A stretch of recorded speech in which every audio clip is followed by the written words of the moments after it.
Oh, hey, I didn't see you there. Kevin McElvaney, editor-in-chief of Pro Wrestling Illustrated, here with the latest issue of our magazine. This is the February 2021 edition, our Tag Team Special, which is pretty exciting. It's got our first ever Tag Team 50 ranking, which joins the PWI 500, joins the Women's 100 as our trilogy of ratings that we're going to be doing every year.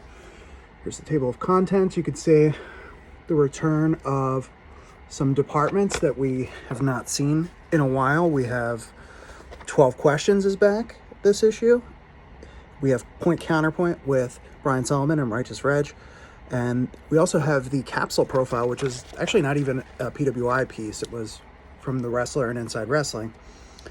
But that's back. So check that out. And then here's the Tag Team 50 section. As you can see, this looks great. I mean, totally biased here because it's our bread and butter, but I think the print issue is the way to go for, you know, we offer the magazine digitally, mobile device, Kindle, but this just looks great. And we have the top 50 here. We also have some feature stories. We have this one on the Motor City Machine Guns. So their return to Impact, which was a highlight of this year. They actually didn't qualify for the Tag Team 50 because they hadn't competed in enough matches by the time the evaluation period ended. So we thought it would be good to include a feature story about them. We have this classic piece, which is the Steiner Brothers. This is from 1992 and very much the kayfabe era of PWI. If you look, the computer tourney. Basically, the premise of this article is that the Steiners were confirmed as the best team in the world per a computer, which ran a fictional tournament.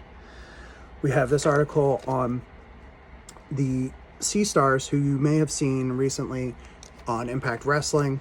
A couple of shows, they were in the Knockouts Tag Team title tournament.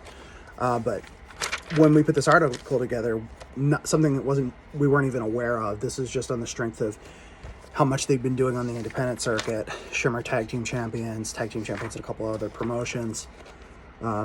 Capsule Profile here. So this is, we picked up right where we left off. It's number 372 with the Usos.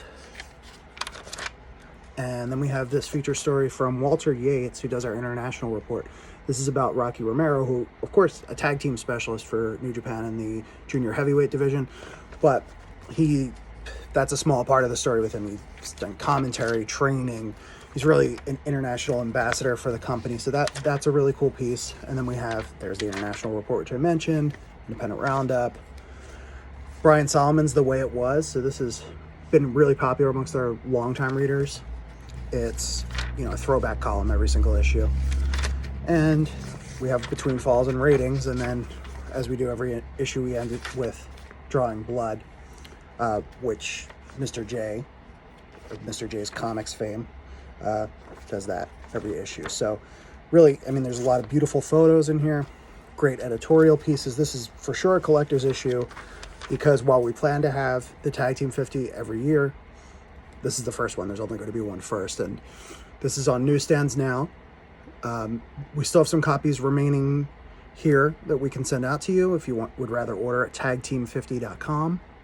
But this is on newsstands effective the 15th, and it should be on newsstands for about another 4 to 6 weeks. So don't miss your chance to pick this up.